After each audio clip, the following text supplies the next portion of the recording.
Allo, allo. Alors, est-ce que ça fonctionne là? Oui. Quel enfer. J'arrive, je teste.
Allo, allo. Ok, alors... Qu'est-ce que je mets comme scène, putain On va passer directement là-dessus. Dans l'esprit du plaisir. Ah. Merci MaxDave, merci Retidur pour les abonnements. Alors, grosse question d'ailleurs, à ce niveau-là. Comme ça va être un live... Alors, bonjour à tous. Je vais poser les bails. Vous inquiétez pas, je vais poser les bails pour ceux qui sont perdus. J'en vois beaucoup qui sont perdus dans les commentaires là. C'est normal, ça vient tout juste de sortir. Si vous venez de... Là, faut être au taquet en fait pour réagir, donc vous inquiétez pas, c'est normal, si vous voyez pas de quoi on va parler, mais juste que...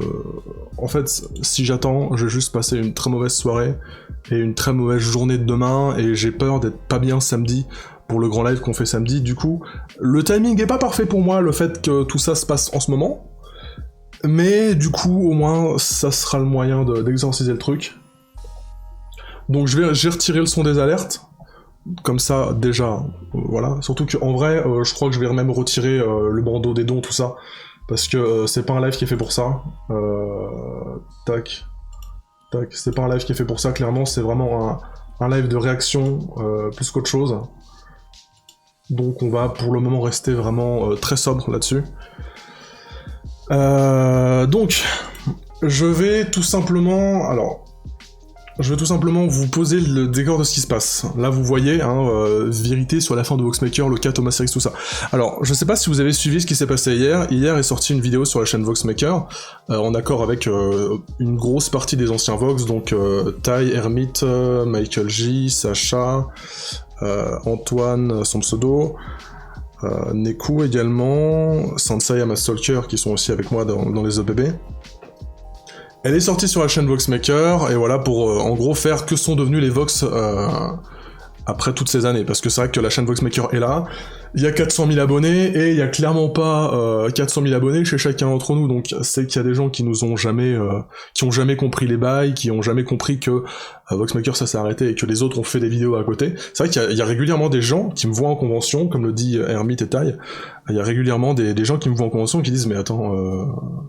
Mais Voxmaker c'est fini, tu fais encore des trucs toi? Et oui, en fait il y a des gens qui l'ont pas compris, et c'est pour ça qu'on a fait cette vidéo. Sauf que cette vidéo, pour ceux qui ont suivi, il n'y a pas Thomas Serix dedans. Il n'y a pas Thomas Serix dedans pour la simple bonne raison que si on lui avait parlé du fait de faire cette vidéo, il nous aurait en fait jamais laissé le droit de la faire, et il nous aurait directement retiré, enfin nous, en fait à Hermite et Tai, il aurait directement retiré les droits à Hermite de poster la vidéo, ce qui fait qu'en fait on a dû le faire un petit peu, enfin ils ont dû, parce que à la rigueur, à la base c'est leur truc à eux, c'était leur délire à Tai et Hermite de faire cette vidéo, ils m'ont contacté, ils ont contacté les autres aussi, j'ai dit ok pourquoi pas, c'est cool, sauf que du coup ils ont dû faire ça en scred. On était tous au courant que ça allait se faire en scred forcément, parce qu'on sait très bien comment est Thomas. Et bah, vous savez quoi, le mieux ça va être, on va regarder cette vidéo, hein. Cette vidéo qui fait 2 heures, 2 heures durant laquelle je vais pas regarder à mon avis les 2 heures, en plus je l'ai déjà vu. Mais on va essayer de suivre à peu près tout ce qui se passe, histoire que moi je vous donne mes réactions Mes réactions, on va passer ça en 1,25, ce sera beaucoup mieux. Parce que si on met pas en 1,20, parce que 2 heures, j'ai envie de mourir. Mais voilà, alors, je vais très peu lire le chat, vous vous en doutez, parce que si je lis le chat, là on va partir sur un live de 12h30, je vais faire de mon mieux pour lire de temps en temps, mais le truc c'est que faut pas trop que je me disperse, parce que Voxmaker, je pourrais littéralement en parler pendant 500 ans. Donc voilà, on va y aller tranquillement. Oui, il y a les timecodes. Il y a les timecodes en description, vous inquiétez pas, je sais. Du coup, on va parler sujet par sujet, mais je pense qu'en bonne introduction, ce sera pas mal d'avoir directement ce que disent Hermite, Taille, tout ça, au début. Donc je vous mets le son. Bonjour à toutes et à tous, ici le type qui fait l'ermite moderne. Oh putain, c'est vrai que la vidéo elle fait pas de bruit. C'est vrai que la vidéo elle a un volume de -10. Je sais pas comment ils se sont démerdés pour le volume, mais on n'entend rien. Qui fait Michael J. Et je suis accompagné de Taille et Sacha de la chaîne Starry Sky. Est-ce que vous entendez? Voilà, nous sommes tous des anciens membres du collectif Voxmakers, et nous sommes là aussi pour représenter d'autres membres, à savoir 1, 2, 3 Lunatic, Saint Seiya et Mad Stalker, tous les trois de la chaîne Epic Pixel Battle, ainsi que Mad Dog, okay, vous entendez. qui présente les minutes même et la chronique facile, et Antoine, alias sans pseudo, qui présente la chaîne où il y a... Oui, c'est parce que je me disais c'est faible. Je vais essayer d'augmenter le son, mais je sais pas comment je vais faire, hein, parce que c'est le son directement de la vidéo YouTube. Donc je ne sais pas comment je peux augmenter le son d'une vidéo YouTube, sachant qu'elle est déjà à fond. C'est compliqué. Hein. Non, je peux pas en fait. Hein. C'est juste pas possible normalement de faire ça. Normalement je peux pas. Le mixeur du volume, tac. Non, le volume en plus de... Ouais, le volume de mon PC il est à fond aussi. Le volume de tout est à fond chez moi, donc vraiment... je vais baisser mon micro. L'émission chez Disney. Donc cette vidéo sera pas marrante du tout, mais on n'a pas d'option, on n'a plus aucune autre option. C'est notre dernier moyen pour obtenir gain de cause et pouvoir enfin lâcher ce qu'on a sur le cœur depuis des années. Certains ne le savent peut-être pas, mais de 2011 à 2017, nous avons tous débuté sur YouTube sur une chaîne collective qui s'appelait Voxmakers. La chaîne a fermé en octobre 2017 suite à des circonstances pas très bien communiquées. On a parlé de raisons administratives à ce moment-là, mais pour être... Alors ça, le manque de communication chez Voxmaker lorsque quelqu'un se barre, ça c'est un truc de taré. Ah oui pardon, il faut que je ferme Facebook. Parce qu'en fait, tous les anciens Vox là on part sur Facebook en parallèle, mais il faut que je ferme sinon vous allez entendre des notifications tout le temps. Mais ouais, alors, le gros problème, ça c'est un truc de ouf. Hein. Lorsque le groupe s'est démantelé totalement, c'est-à-dire 1 an après moi à peu près, les gens n'ont même pas, enfin quasiment personne n'a compris qu'il y avait un problème, alors qu'il y avait littéralement Thomas qui faisait son annonce tout seul, et tous les autres Vox qui étaient réunis, et ça personne n'a capté déjà, alors que c'était un bon signal déjà, mais bon, ça c'est autre chose, mais je sais pas si vous vous souvenez de comment ça a été annoncé pour moi que je suis parti, je sais pas si vous vous souvenez de tout ça, mais c'était un truc de ouf. Littéralement, je crois la vidéo elle est sortie, je crois à 22h ou 2h du matin, je sais plus trop, mais en tout cas c'était clairement pas une horaire pour communiquer une vidéo, il n'y avait pas de miniature, et en plus, dans cette vidéo, ils annonçaient pas que je partais, enfin si, ils annonçaient en gros que moi et Mad Dog on était plus dans le collectif, mais genre vite fait comme ça, et que Nourouda, incroyable, revenait dans le collectif. Donc en gros, en mode ouais bah regardez ils sont partis mais bonne nouvelle hein. Oubliez tout de suite la mauvaise nouvelle et ils ont dit que j'étais parti parce que je voulais faire mes trucs de mon côté. Non, je voulais pas faire mes trucs de mon côté, clairement c'était la dernière chose que j'avais envie de faire de ma vie, enfin quoique dans les circonstances dans lesquelles j'étais laissé à Voxmaker à l'époque, c'était effectivement ce que j'avais envie de faire. Mais j'avais tout sauf envie de quitter l'esprit Voxmaker, j'avais tout sauf envie de ne plus être avec Hermite, avec Tai, avec tout ça.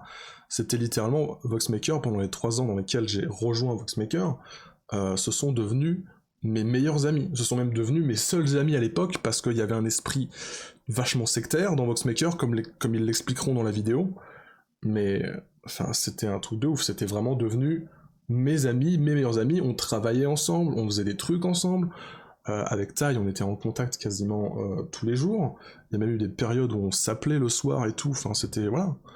Et lorsque ça s'est arrêté, pour moi ça a été terrible, parce que j'avais presque rien. J'avais presque rien, mais ça, on s'en bat les couilles.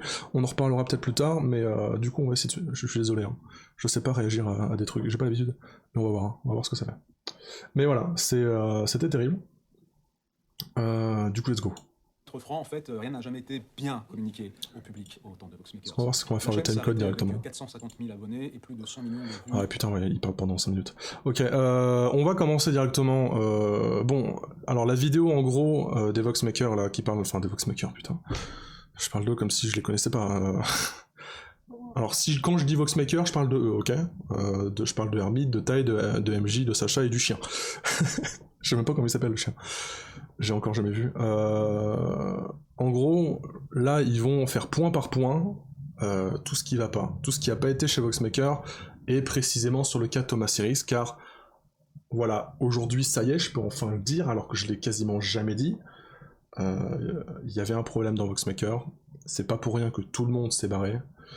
Le problème chez Voxmaker, c'était Thomas Series. Clairement. C'était le gros problème. Parce que de manière générale, chez les Voxmakers, on est des cassos. Mais Thomas Series, quoi, incroyable. On va voir, vous allez voir. Voilà. Grand point numéro 1, Voxmakers, c'était en réalité un régime assez tyrannique. Ouais. On va aborder tout ce qui est un lien avec du coup le rendement forcé, la pression, le stress, la dictature psychologique. Surtout ne parle pas à telle personne, voilà. Beaucoup de choses. Et du coup, on a, voilà, comme le dit l'Hermite, on a rangé nos idées point par point pour éviter de trop digresser. Donc on va suivre la feuille, mais tout ce qui est dit là n'est que des souvenirs qu'on a ensemble rassemblés avec les autres Voxmakers. On a été une dizaine de personnes à corroborer les différents points de vue pour établir nos faits et nos allégations. Alors, la première chose, je vais me permettre de prendre le premier point pour lancer le truc. Chez Voxmakers, en fait, je sais pas pour vous, mais je pense qu'on est d'accord là-dessus parce qu'on en parlait du coup en off quand on a commencé à se regrouper. C'était un stress permanent. C'est-à-dire que je me rends compte aujourd'hui que c'est pas normal de vivre comme ça. Mais il y a 3 ans, c'était la vie normale, le quotidien, d'être en panique, d'être en angoisse. Faut que je fasse une vidéo cette semaine, faut nourrir le Voxmaker plus. La boîte magique ou quoi, c'était l'angoisse. C'était horrible. L'angoisse totale. Alors ça clairement, mais ça à la limite c'est pas grave. Je veux dire, quand t'es dans un groupe, que t'essayes de faire des vidéos, que t'essayes d'avoir du rendement sur internet, c'est normal d'avoir du stress, c'est normal d'angoisser un peu. Après, il y avait effectivement un climat chez Voxmaker qui faisait que le gars te mettait une pression, te mettait des carottes et tout, enfin, c'est un truc de ouf. Mais ça, il va en parler plus en profondeur plus tard. Je pense qu'on peut skipper ce point, qui est pas si important que ça, parce que là, ils disent vraiment une généralité. Attends, je regarde vite fait. Parce que je l'ai regardé tout à l'heure, je l'ai regardé avant qu'elle sorte, moi, la vidéo. Bien sûr, ouais. Ouais, non, j'ai juste en parlé à sa place. Grosso modo, il y avait vraiment Thomas Series, donc ouais, on va appeler Monsieur Thomas. Thomas qui était tout simplement le leader de Voxmaker, hein, ça tout le monde l'a compris, surtout qu'il l'a, pendant les 2-3 dernières années de Voxmaker, il les a bien rabâchés, que c'était lui qui était à la tête de Voxmaker, que c'était lui qui a fait tout, parce qu'il a été pris d'une mégalomanie assez vénère au bout d'un moment, je ne sais pas pourquoi. Mais grosso modo, voilà. Au début de Voxmaker, on arrivait, on faisait chacun nos vidéos, le but c'était juste, voilà, une chaîne de potes, chacun met ses vidéos, bam bam bam, et ça fait une chaîne qui diffuse du contenu super régulièrement, avec des concepts forts, qui fonctionnent, qui sont cool, qui ramènent des gens, qui rassemblent les gens, qui font que, voilà, c'est vraiment Voxmaker, le but de Voxmaker était vachement sain. Et je pense, très honnêtement, que lorsqu'il a été créé Voxmaker, c'était dans un but 100% sain. Je pense qu'au départ, il n'y avait aucun problème, que tout allait bien, et que c'était vraiment dans une bonne direction que ça partait. Sauf qu'il y a un moment où c'est parti un peu en couille, c'est quand ça a commencé à avoir des bons gros chiffres. Quand ça a commencé à faire des centaines de milliers de vues, lorsque ça a commencé à avoir des centaines de milliers d'abonnés, là tout d'un coup c'est parti en cacahuète. Et ouais, du coup, il y avait une grosse pression. Moi, je suis arrivé au début, on disait, ouais, fais des vidéos, c'est bien. C'était cool de faire des vidéos. Mais le problème, c'est qu'au bout d'un moment, ouais, on est devenu une société, on est devenu la société Voxmaker SAS, hein, incroyable. Et du coup, on a eu une espèce de rendement forcé. Moi, par exemple, je sais pas si vous avez vu à l'époque, mais les EPB, au début, ça sortait, il y en avait un par mois. Hein.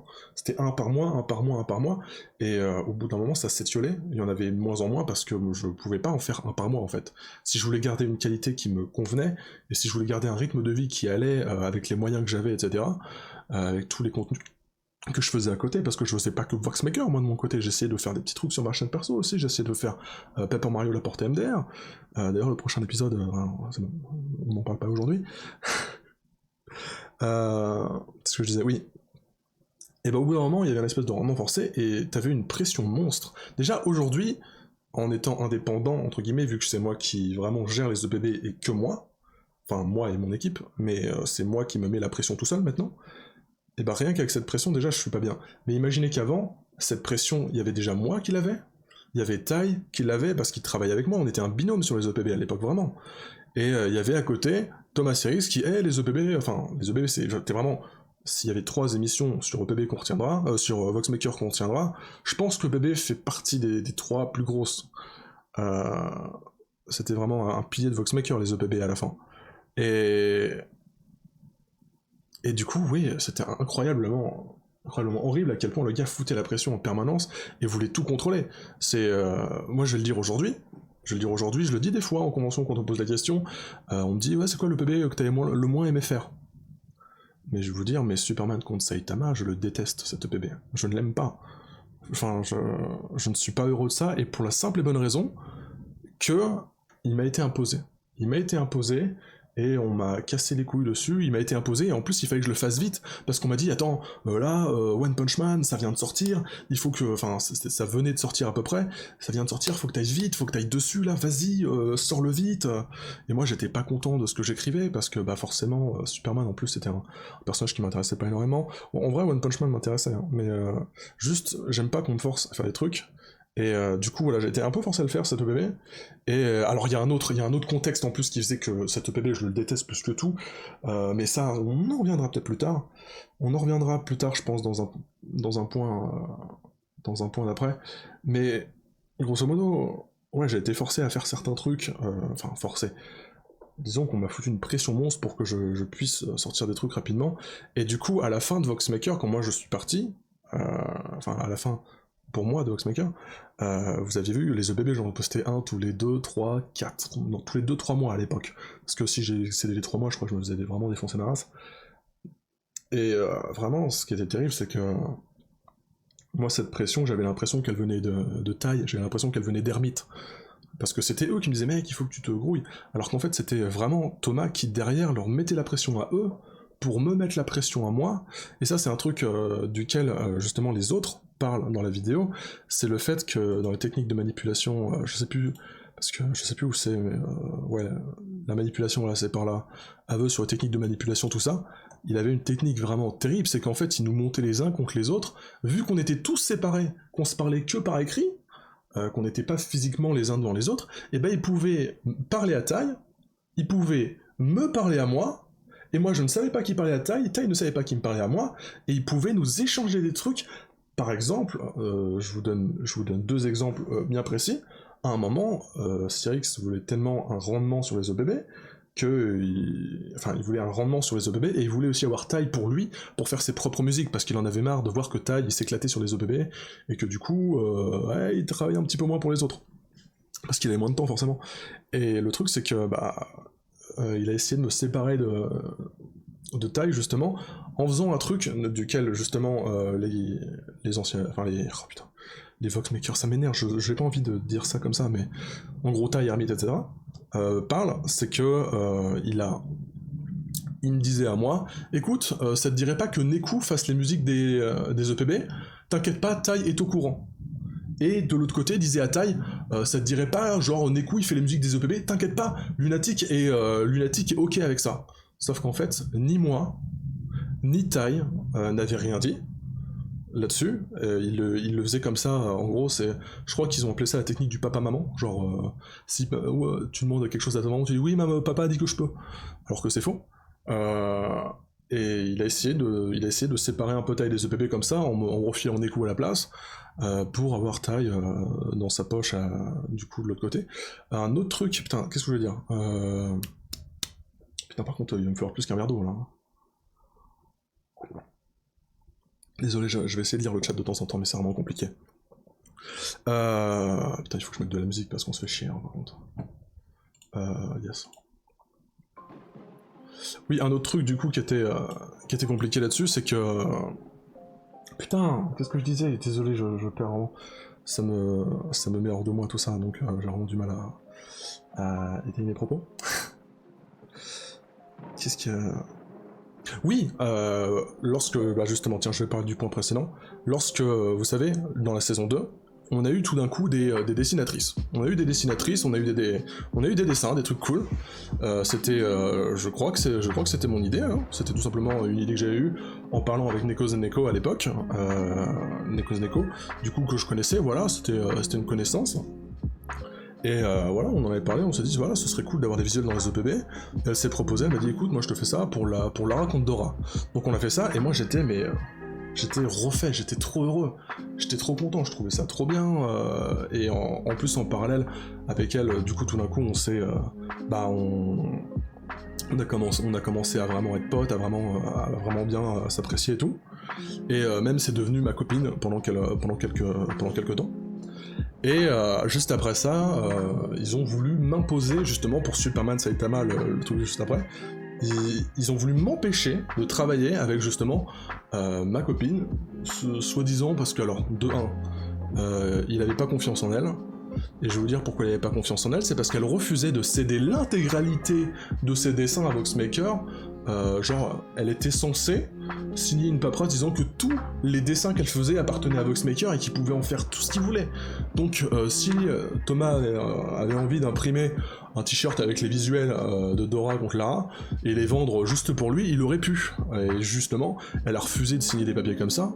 Elle voulait signer des papiers comme quoi ça m'appartenait à moi, mais pas à Voxmaker. Et du coup, ça, il y a forcément, quelqu'un qui veut pas que tout appartienne 100% à Voxmaker et donc à Thomas Dirix, il faut pas travailler avec. Du coup, il a fait un énorme coup de bâtard, c'est-à-dire qu'il a monté taille et il y avait pas d'Hermite encore. Je crois qu'Hermite m'aidait pas encore à l'époque pour les textes. Enfin, il m'aidait pas autant qu'à la fin de la saison 2. En tout cas, il a monté taille vraiment contre ma copine de l'époque, en mode écoute, elle, il faut pas qu'elle fasse les dessins. Toi, impose-lui aussi, impose-toi un petit peu dans le duo PB, impose-lui une dessinatrice. Et il m'a imposé une dessinatrice, alors que j'avais déjà dit à ma copine que je voulais qu'elle fasse les dessins pour les EPB. Je lui ai dit, franchement, c'est trop bien, je suis trop content de ce qu'on a fait pour Lara contre Dora, je veux qu'on fasse pareil pour Superman Saitama, et elle avait commencé les dessins, elle était trop chaude, c'était un truc de fou comment, j'étais trop heureux à ce moment-là, j'étais refait. Imaginez, Epic Pixel Battle, c'est littéralement l'un des projets de ma vie, et là j'avais l'occasion de travailler avec quelqu'un que j'aime, avec quelqu'un dont j'adore le travail, et là on me dit non, tu travailles pas avec elle. Et moi je lui avais déjà promis, parce que je me dis EPB c'est mon travail, EPB c'est mon projet, donc c'est moi qui ai le droit de choisir. Et là, non en fait t'as pas le droit. Là je me souviens très bien, on était justement à la Polymanga, je me souviens très bien, on était à Polymanga, on était à l'hôtel, et Taï et moi on était dans la même chambre.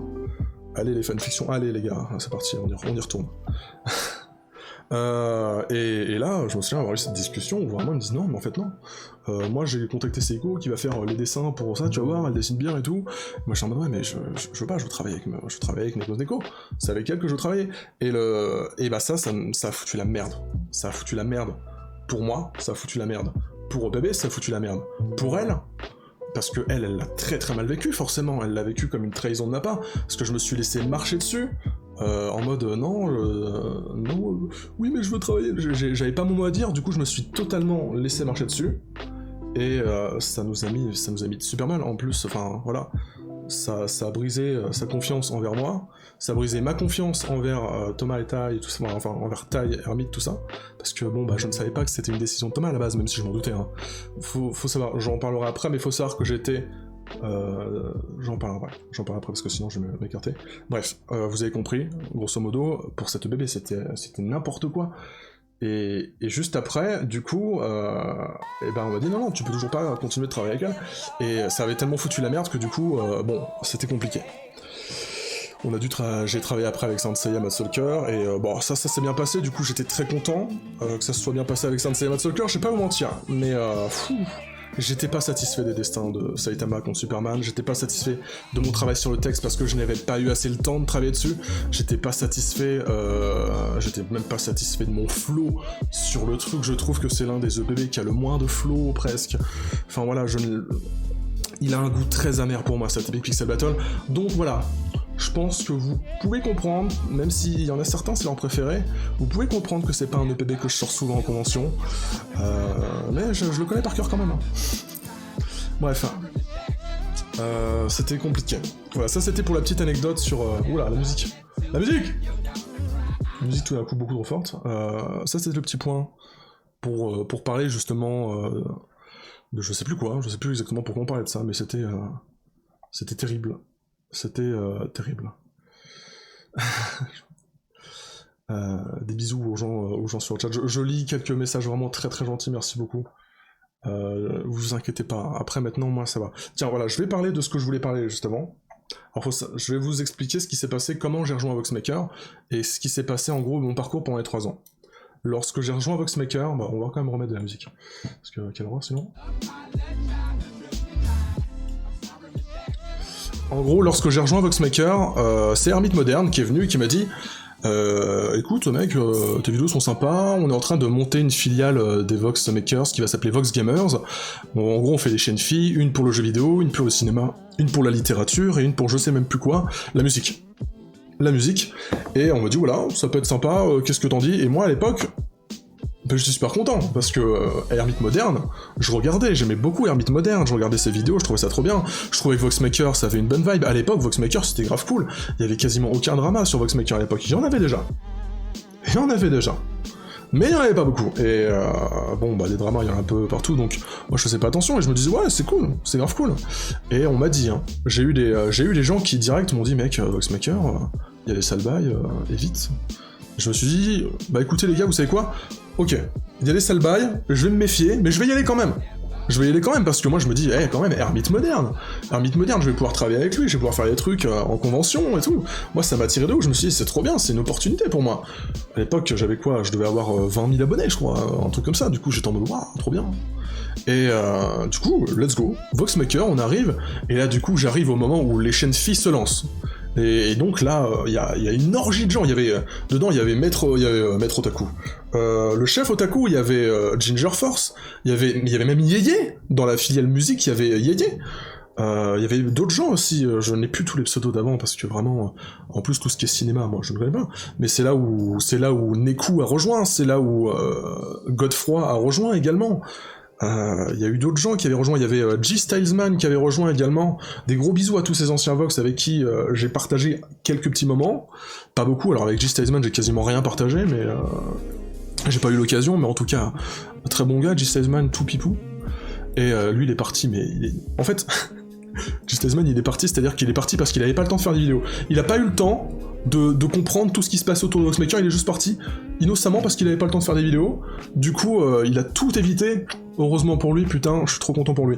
Mais grosso modo, moi j'arrive chez Voxmaker et on me dit voilà, nous on a une chaîne à 300 000 abonnés qui s'appelle Voxmakers et on va faire des chaînes qui partent de 0 abonnés. Vox Gamer, Vox Cinéma, Vox machin. Fais des vidéos sur Vox machin. Et je suis donc on fait pas des vidéos sur Voxmaker, ok? Bon, c'était plus ou moins convenu, donc je me dis ok, ça peut être sympa quand même, je pense que si la chaîne a 300 000 abonnés, bon, va y avoir des gens qui vont venir sur Vox Gamer, donc j'arrive sur Vox Gamer et je commence à faire Paper Mario la porte MDR, c'était il y a 5 ans.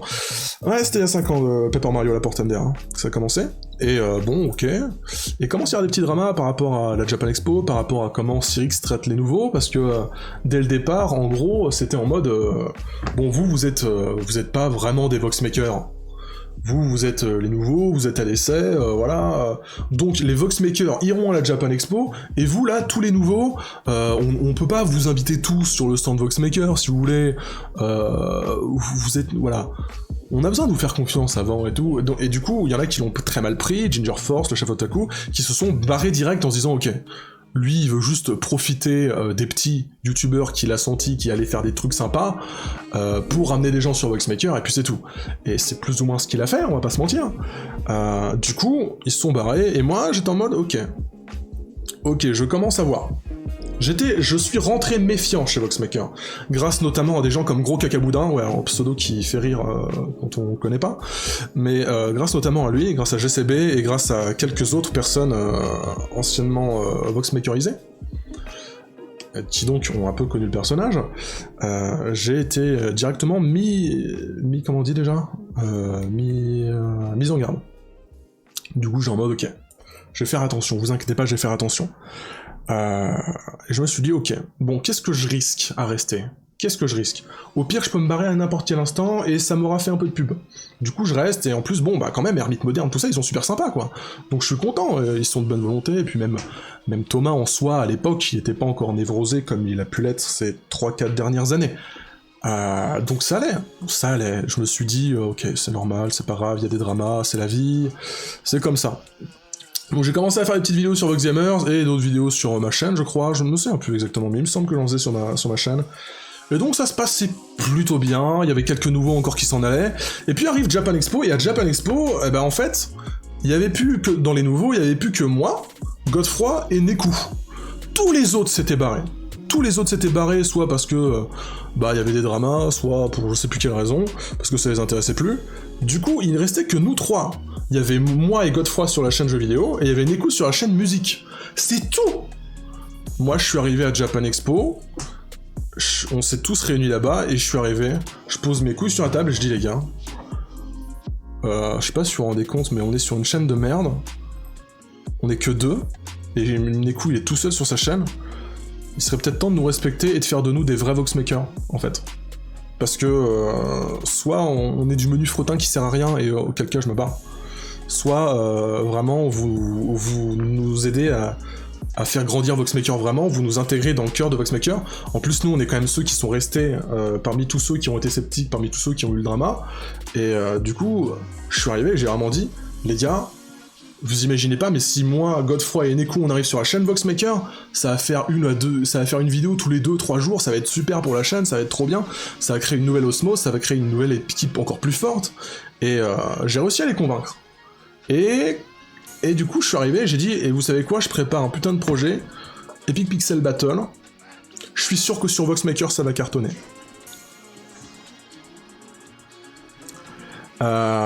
Du coup, ça c'est fait. On est devenus des Voxmakers officiels, on était les 3 seuls à être devenus des Voxmakers officiels, alors que tous les autres qui avaient voulu ça dès le départ, bah se sont fait évincer parce qu'on était trop nombreux et parce que bon, c'était trop virulent.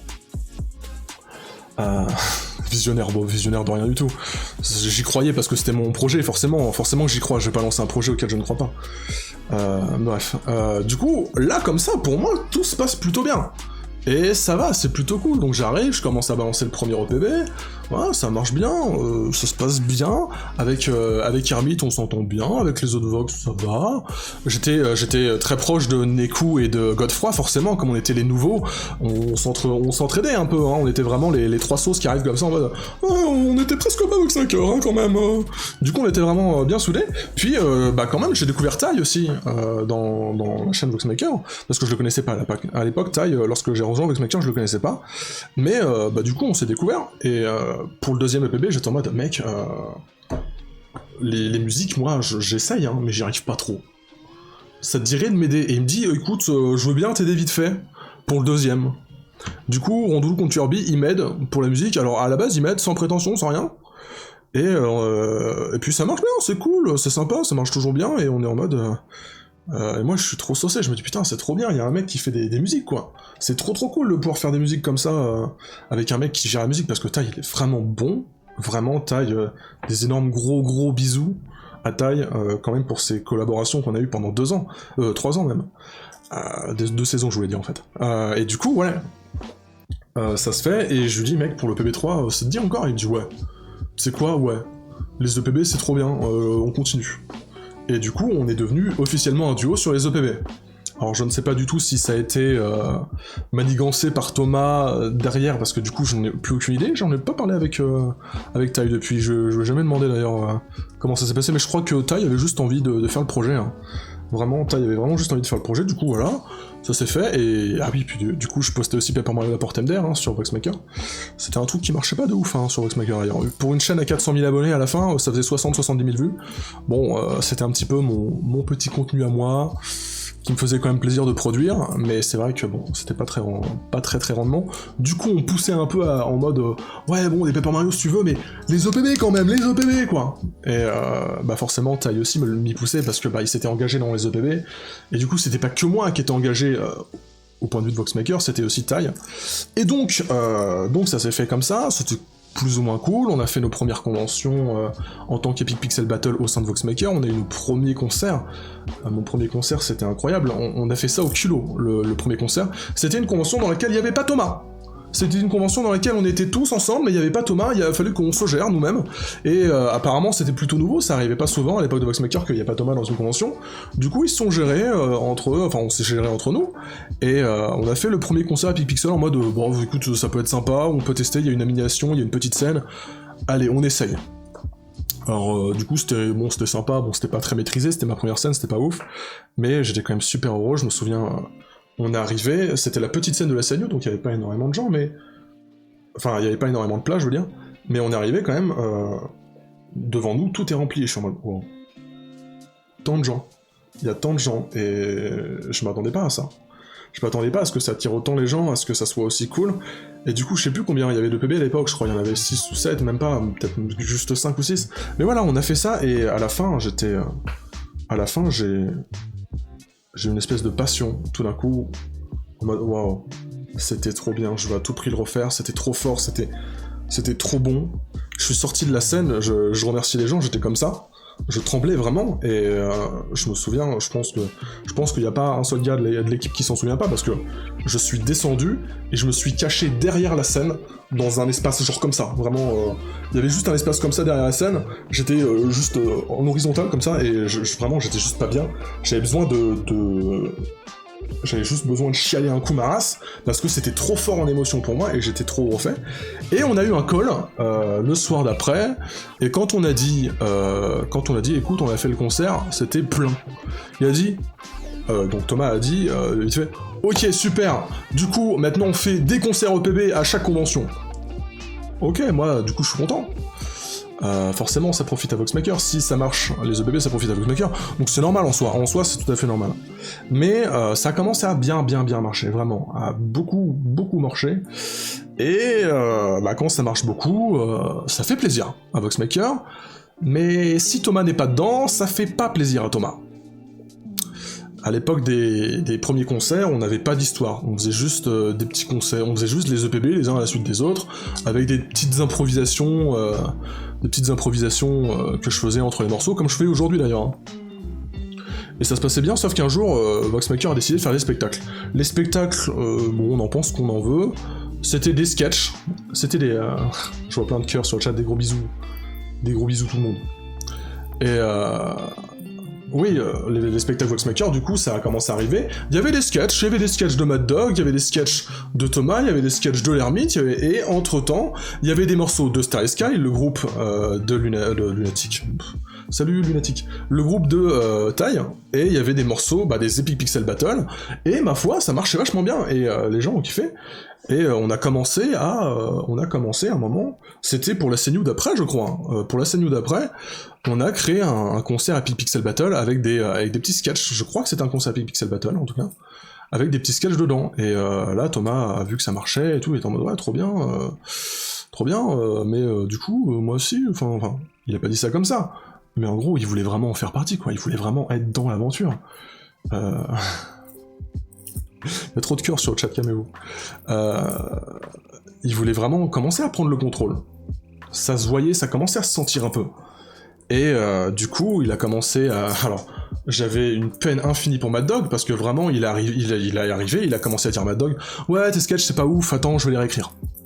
Donc il a réécrit les sketchs, et il a commencé à les faire, lui, à la place de Mad Dog. Mais c'était des sketchs quand même où il était sur scène, mais il interagissait avec moi, avec Mad Dog, avec d'autres et tout, mais il commençait à prendre de la place. Et comme le dit très bien Tai dans comment ça s'appelle ? Dans la vidéo justement qui est juste là, justement il le dit, le dernier show Voxmaker c'était 50% de sketch de Thomas, 50% de morceaux de tout le reste, de morceaux et de sketch de Hermite et tout, je sais pas. Mais je les ai pas vus les derniers spectacles Voxmaker, comme j'étais plus Voxmaker. Mais déjà, à mes derniers concerts avec Voxmaker, je sais qu'on a eu de moins en moins de EPB. Au début, il y avait 4 EPB, je crois, par concert. Et ils ont commencé à en enlever. En fait, grosso modo, il y a eu toute une période de confiance avec Thomas Sirix. Une période où il m'a mis en confiance. technique de manipulation, là vous voyez, abus de confiance et manipulation par les sentiments, c'est exactement ce qu'il a tenté de faire avec moi. Heureusement j'étais très sceptique du début à la fin, mais il y a un moment où il a réussi à m'avoir. Il y a un moment où il a réussi à m'avoir par les sentiments. Le PC là que j'ai actuellement, alors c'est marrant parce que quand on écoute quand même, quand on écoute tout le monde là de Voxmaker, il y a souvent une histoire avec les PC, il a réparé mon PC, il a fait ça avec mon PC. Moi c'est pareil, à un moment il m'a aidé à monter mon PC, à monter un nouveau PC, il m'a dit voilà, t'inquiète, je te choisis les composants, je te choisis les bons composants, tu vas avoir un PC de ouf et tout, parce que moi j'étais une bille en informatique, du coup j'avais besoin de quelqu'un, et là il a commencé à m'aider, et il a commencé à me parler, il a commencé à être vraiment amical avec moi, il a commencé à vouloir m'avoir pour lui en fait. Sauf que quand tu sais pas que c'est un manipulateur, tu te dis juste ouais c'est un mec trop sympa en fait. Tu te dis juste mais là Thomas il est trop sympa. Là, on a parlé pendant 2-3 heures, là, et putain, il est 2h du matin, j'ai pas vu le temps passer. Putain, c'était grave une bonne soirée. Ok, super. Du coup, t'es bien, t'es refait, tu vois, tu te dis, le lendemain, tu vois, ça se passe bien, et le gars te recontacte. Et là, t'es en mode, ah, ok, quand même, ouais, ça va vite. Et tu refais une partie, je me souviens, après, on a joué à Mario Maker, c'était l'époque où il y avait Mario Maker et tout, et lui qui fait Mario Maker, moi aussi, du coup, on a fait des niveaux et tout, on a même fait des animations en convention sur Mario Maker. C'était bien, c'était marrant, c'était cool. Et voilà, ça s'est fait, c'était marrant, donc deuxième soirée, très bien, on parle de Mario Kart et tout, de Mario Maker. Et ouais, sympa. Et en fait, on commence à se parler régulièrement, vraiment, et je me dis, ok, en fait, ouais, il est plutôt sympa et tout, et il me raconte des trucs, il me raconte des trucs de sa vie, je me dis, ouais, c'est ouf quand même, il a vécu des trucs de malade.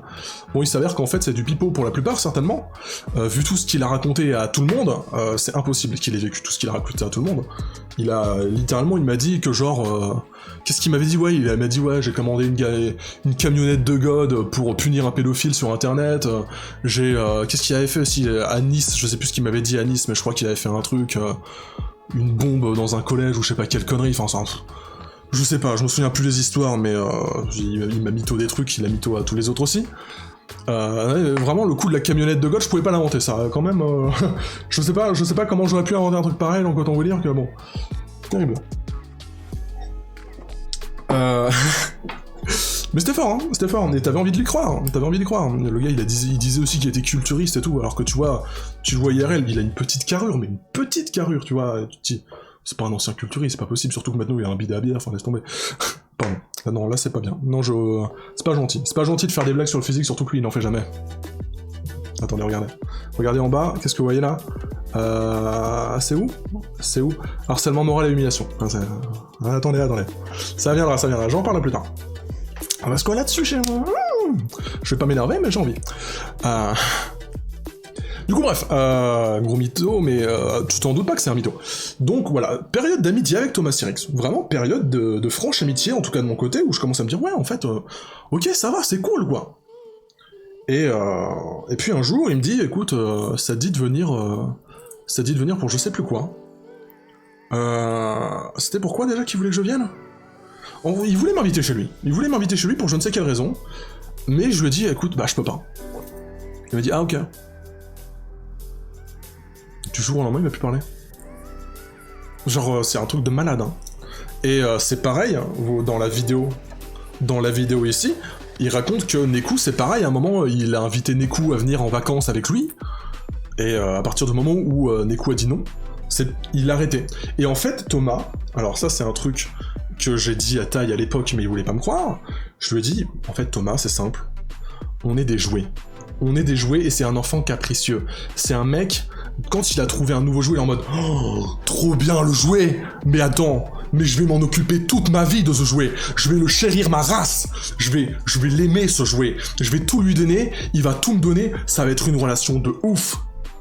Mais à partir du moment où il y a un petit dérèglement, où il y a de la poussière, où il y a une petite fêlure, il est non en fait, un nouveau jouet. Et c'est exactement ce qui s'est passé pendant toute la période Voxmaker. Il a une période où il était super pote avec ça, il a une période où il était super pote avec MJ, avec Antoine, avec moi, avec Neku, avec Sacha. C'est dans la vidéo, ils le disent eux-mêmes, qu'ils ont tous eu une petite période comme ça, et c'est une période de mise en confiance, une période de regarde, je suis ton ami, regarde, tu me dois des trucs, je t'offre des trucs, du coup ça veut dire que tu me dois, et c'est terrible, parce que dans la vie, tu te dis, ouais, il y a des gens qui offrent sans attendre en retour. Lui, il offre en attendant en retour que tu lui donnes ta vie en fait. C'est-à-dire qu'à partir du moment où tu commences à être un petit peu pote avec lui, il va vraiment vouloir que tu fasses des trucs. L'exemple typique pour moi, c'est les Vox Plumes et les